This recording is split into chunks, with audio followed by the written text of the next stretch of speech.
Today, you ever met a real wolf face to face? Were you standing close to each other, looking each other in the eye? And did you stroke the wild beasts? Of course, who would voluntarily agree to such a meeting? Only a madman. No one would agree to voluntarily go into the forest to meet a pack of wolves one-on-one. After all, such a meeting would almost certainly cost a person their life. Many people are afraid of wolves because they are sure that elves are aggressive and bloodthirsty.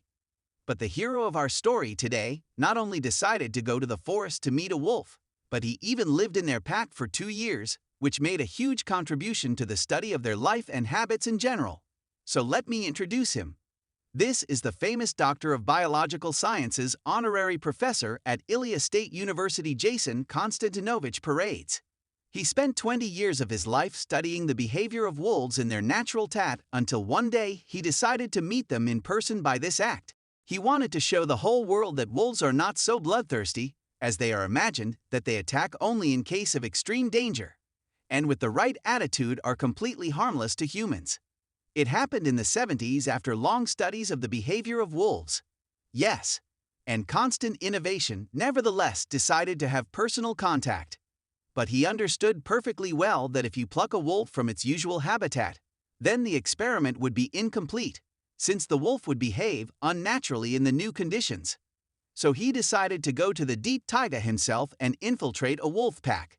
We will tell you today how this turned out. The scientists understood perfectly well that if he suddenly descended upon the wolves in the den, they might not accept him. Therefore, he spent several months preparing for personal contact.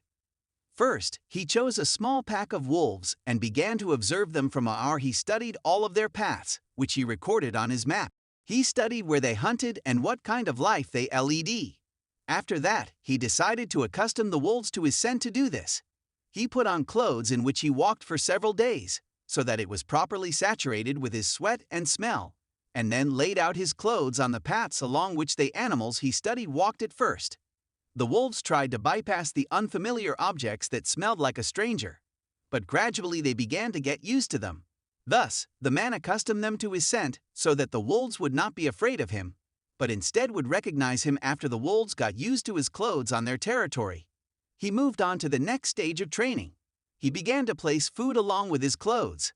The man regularly brought large pieces of meat into the forest, thus showing that he was sharing his food with them, which meant he was one of them. At first, the wolves took the delicacy offered to them with caution, but gradually, day after day, they got used to the fact that they found food next to his things. Over time, they ran along familiar paths in the hope of finding another piece of tasty meat from the mysterious stranger. After this stage, your son Konstantinovich decided to go straight to the wolf's den on that day. He put on the clothes in which he had been walking for several days so that the wolves would recognize the familiar scent. He did not take a weapon with him so as not to scare them away with the smell of iron, and he fearlessly entered the forest. When he was approaching the den, the huge leader of the pack jumped out of the dense bushes and bared his fangs. The man stopped and tried not to make unnecessary movement, so as not to provoke the wolf to attack. The wolf showed his teeth angrily, but he did not attack. The man only warned him that he was defending his territory. Then the man looked directly into the wolf's eyes. He wanted to show him that he was not afraid of him, and that the wolf had nothing to fear, since the man did not wish him harm. So they stood for several moments, looking into each other's eyes. After that, the wolf turned around and went into the depths of the forest. The scientists realized that there was no need to rush things and returned to his camp for several more weeks. The man walked in circles around the wolf pack every day, getting closer and closer to them until one night, he stayed to spend the night next to them. He slept only a couple of steps from the wolves, but they did not attack him from that moment. The man started living next to the wolves. He went hunting with them, slept next to them, and tried to adopt their habits. Soon, he himself behaved like a wolf. Of course, he could not eat raw meat. So he made an agreement with his colleagues who set up camp on the outskirts of the forest, and they left food for him at an agreed place. In order not to adopt an extraneous human smell, the man avoided personal contact with other people, but communicated with them through notes in which he wrote about his observations and shared the latest news of his research. Once when the man went for his ration, he heard stirring in the bushes. He stopped to listen, and he was stunned by what he saw. A huge bear came out of the bushes at him. Apparently, the man entered the bear's territory. And now the bear prepared to attack the stranger, furiously snarling and baring his teeth.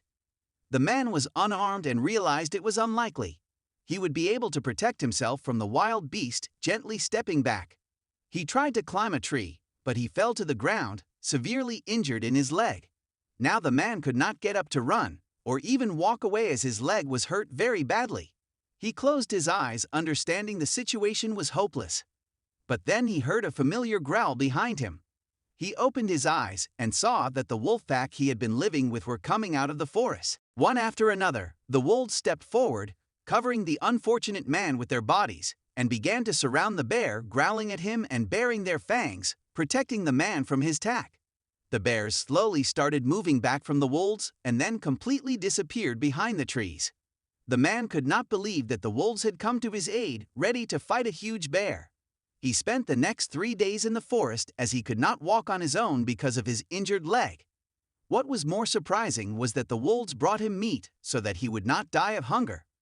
Since he could not move by this act, they showed the man that they finally accepted him into their pack, recognizing him as one of their own. Yes, Owen Konstantinovich lived next to the wolves in the forest for 2 years.